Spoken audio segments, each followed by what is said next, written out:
ఈ మూవీ గురించి ఈరోజు టైటిల్ అనౌన్స్మెంట్ కోసం మీ అందరినీ ఇక్కడికి పిలవడం జరిగింది. అలాగే ఆశిష్ మొన్నే మ్యారేజ్ అండ్ రిసెప్షన్ కంప్లీట్ చేసుకొని ఈరోజు తిరుమలలో శ్రీనివాసుడి దగ్గర కళ్యాణం చేసుకొని అక్కడ ఉండడం వల్ల ఈ ఈవెంట్కి రాలేకపోయాడు.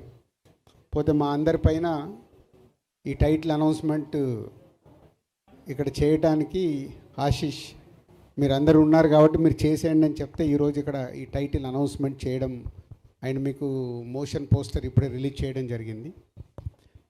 Love me if you dare ఇది మొదలవటానికి కారణం ముందు ఇద్దరు వ్యక్తులు, అదే నాగా అండ్ అరుణ్. నాగాతో నాకు ఎప్పుడో మా సత్యనారాయణ రెడ్డి గారు అబ్బాయి చిన్నప్పటి నుంచే దాదాపు చిన్నప్పటి నుంచి చూస్తూ ఉన్నాను. తను అన్నపూర్ణలో వర్క్ చేస్తూ స్క్రిప్ట్ సైడ్ అవి వర్క్ చేస్తూ వాళ్ళ దగ్గర వర్క్ చేస్తూ ఉన్నాడు. సడన్గా ఒకరోజు వచ్చి సార్ నేను ఒక స్క్రిప్ట్ చెప్పాలి అని అడిగాడు. స్క్రిప్ట్ అంటే దేనికి, డైరెక్షన్గా అన్నా. కాదు సార్ ప్రొడ్యూస్ చేయాలి అన్నాడు. అదేంటి నువ్వు ప్రొడ్యూసర్ అవుదాం అనుకుంటున్నావు అంటే, అవును ఇట్లా నేను నా ఫ్రెండ్ ఒక స్క్రిప్ట్ చేశాం సార్, అది వినాలి అంటే అప్పుడు అరుణ్ని నాకు ఇంట్రడ్యూస్ చేయడం జరిగింది. సో అరుణ్ అడిగాను ఏమేమి సినిమాలు చేసావని. నేను ఇప్పటివరకే సినిమా చేయలేదు సార్ అన్నాడు. మళ్ళీ నాకు బ్లాంక్. కానీ నేను ఒక ఇట్లా 3 నవల్స్ రాశాను సార్, సో నా ఇలా స్టోరీస్ మీద నాకు గ్రిప్ ఉంది సార్ అని. సో అప్పుడు నాగాకి అరుణ్కి నేను ఈ స్క్రిప్టు వినటానికి టైం ఇవ్వడం జరిగింది. సో మీ అందరికీ తెలుసు, నేను స్క్రిప్ట్ వినాలన్నా ఒక స్క్రిప్ట్ వింటే నేను దాంతో ఎలా జర్నీ చేస్తాను అని.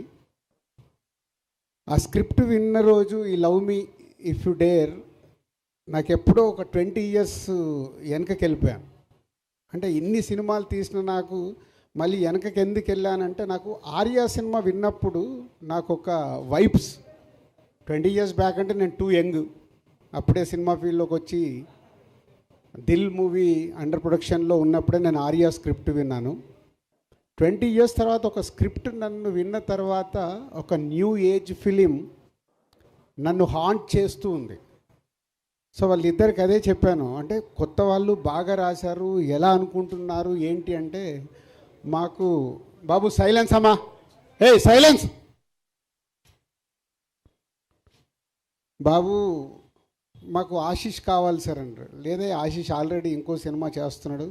లేదు సార్ మేము వెయిట్ చేస్తాము, మాకు అప్కమింగ్ హీరో కావాలి, దాని గురించే మీ దగ్గరికి వచ్చామంటే, నాగమ్మ నువ్వు ఎలా ప్రొడ్యూస్ చేస్తావు అన్నాడు. నేను ఒక్కరిని చేయను సార్, నాకు హర్షిత్ని అన్సితని ఇవ్వండి సార్ అన్నాడు.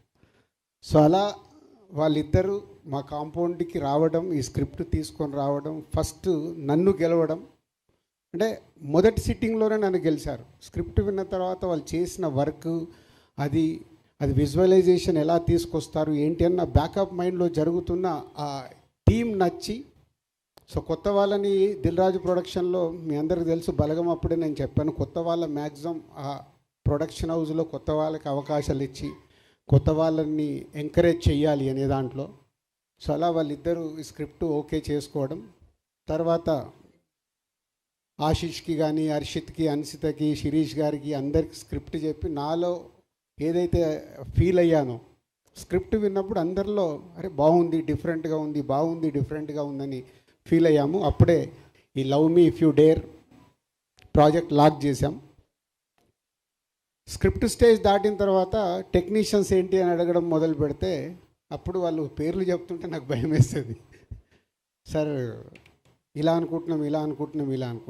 సో పీసీ గారికి నాతో ఉన్న రిలేషన్లో, సార్ ఇట్లా కొత్త అబ్బాయిలు ఫుల్ స్క్రిప్ట్ ఉంది, మీరు ఒకసారి టైం ఇచ్చి స్క్రిప్ట్ వినండి అని పీసీ గారి దగ్గరికి పంపించడం జరిగింది. పీసీ గారి స్క్రిప్ట్ విని నెక్స్ట్ డే ఫుల్ స్క్రిప్ట్ చదివి నాకు కాల్ చేసేయి ఐఎమ్ డూయింగ్ దిస్ ఫిలిం అన్నాడు. అంటే ఓన్లీ ఆ స్క్రిప్ట్తో పీసీ గారిని కూడా గెలుచుకొని పీసీ శ్రీరామ్ గారిని ఈ సినిమాకి ఫైనల్ చేసుకున్నారు. అలాగే మ్యూజిక్ గురించి డిస్కషన్ వస్తున్నప్పుడు మళ్ళీ కీరవాణి గారి పేరు చెప్పారు. కీరవాణి గారి పేరు మీకు ఏమన్నా, నాగా ఇలాగే అన్నాను, నాగా ఏం ఆలోచిస్తున్నావు నీకు తెలుసా, బాహుబలి, త్రిబుల్ ఆర్లు ఇలాంటి సినిమాలు చేస్తున్నారు. నెక్స్ట్ రాజమౌళి గారిది, మహేష్ బాబు గారి సినిమా ఉంది, నువ్వు కీరవాణి గారిని అంటే, సార్ పీసీ గారిది ఎలా అయితే ఒక ఛాన్స్ ఇప్పించారో ఒక్కసారి మాకు అపాయింట్మెంట్ వస్తే చాలు సార్ అని నేను అడగలేదు. వాళ్ళే అప్రోచ్ అయ్యి కీరవాణి గారి దగ్గరికి వెళ్ళి కీరవాణి గారికి కూడా స్క్రిప్ట్ ఇచ్చి, కీరవాణి గారు స్క్రిప్ట్ చదివి, మళ్ళీ నేను అసలు మాట్లాడలేదు కీరవాణి గారితో, వాళ్ళే అప్రూవల్ చేసుకొని వచ్చి అగ్రిమెంట్ తీసుకొచ్చి సైన్ పెట్టమన్నారు. సో అలా ఈ ప్రాజెక్ట్కి కీరవాణి గారిని కూడా వాళ్ళే తెచ్చుకున్నారు. మంచి అమ్మాయి కావాలి. బేబీ అప్పటికే వైష్ణవి రిలీజ్ అయింది. రకరకాల అమ్మాయిలు అనుకుంటున్నారు.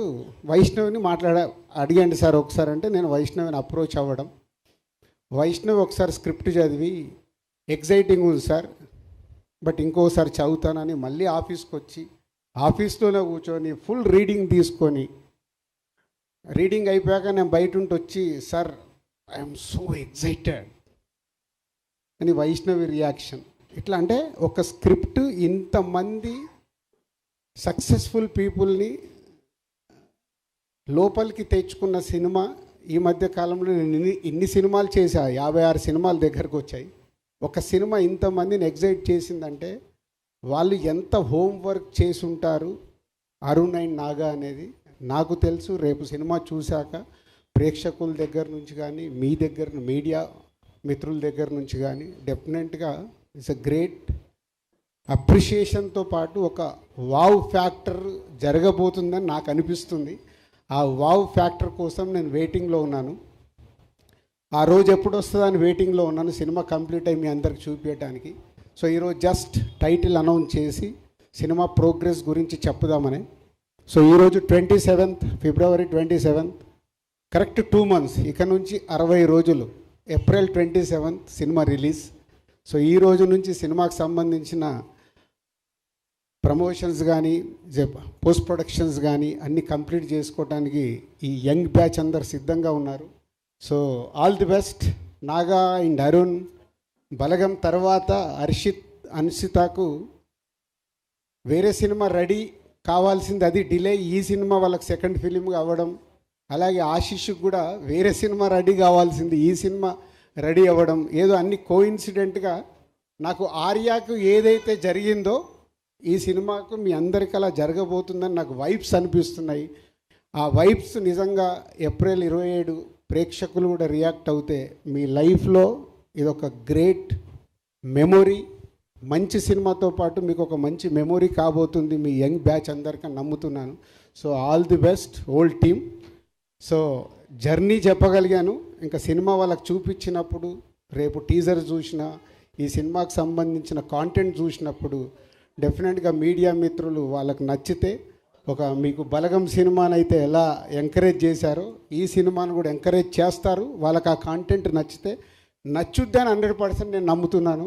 సో అది వాళ్ళు చూసే వరకు ఇంకా మీరు వెయిట్ చేయాలి. 60 days count down. April 27th ఈ సినిమా థియేటర్లోకి వస్తుంది. కలుద్దాం. థ్యాంక్ యూ రాజు గారు. Thank you so much. And Harsha